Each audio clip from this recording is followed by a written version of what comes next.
और सबसे बड़ी बात मुझे अभी भी याद है, हम लोग जब पढ़ते थे तो बताया गया हमारे जो पूर्वज थे वो बंदर थे, होमोशेपियंस इस तरह कहा जाता है।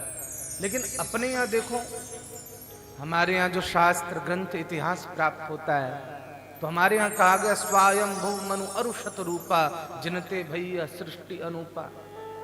तो वास्तविकता ये है कि आज वामपंथियों ने मिलकर के इतने षड्यंत्र किए कि हमारा इतिहास, जो हमारा शाश्वत परिचय था, हम वही भुला बैठे।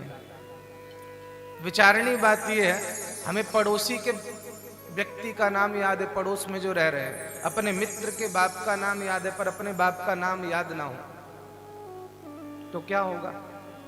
ये तो किसी भी दृष्टि से उचित नहीं है। कहने का अर्थ है, ये जो ग्रंथ है ना, ये सिर्फ किस्से कहानी तक सीमित नहीं है। इनका एक अपना ही लोक है, इनका एक अपना ही संसार है, और वो संसार कुछ और नहीं है। उसी संसार को हम सत्संग कहते हैं। इसलिए वेदों में, उपनिषदों में कहा गया सत्संगः स्वर्गवासः।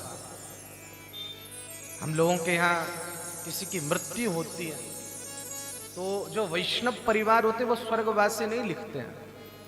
विचारनी बात, सोचने वाली बात।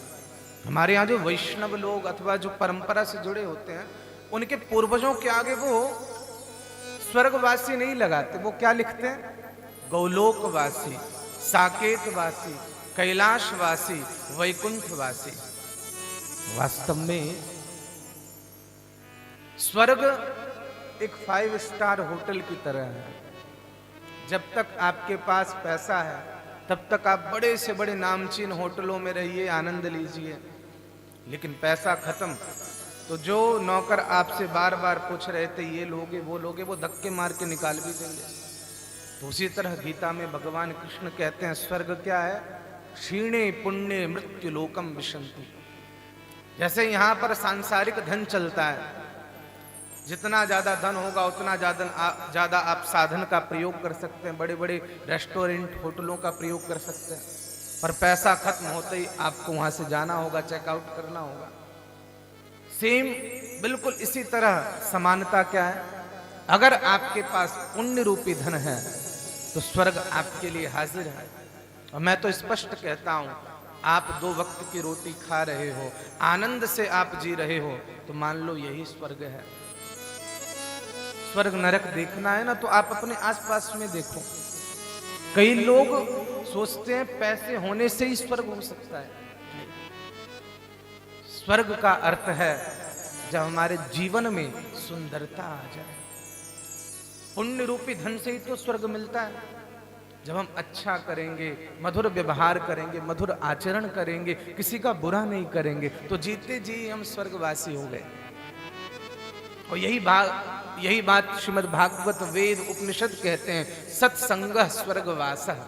अगर तुम्हें स्वर्ग देखना है तो जहां सत्संग होता है वहां चले जाओ। क्यों? क्योंकि स्वर्गवास वहीं देखने को मिलेगा। हर तरफ ठाकुर का नाम, हर तरफ ठाकुर का जयकारा। वास्तव में धर्म से जुड़े रहो तो आप स्वर्ग के साथ रह रहे हो, और धर्म से अलग हो जाओगे तो फिर नरक का भोग भी यहीं पे करना पड़ेगा।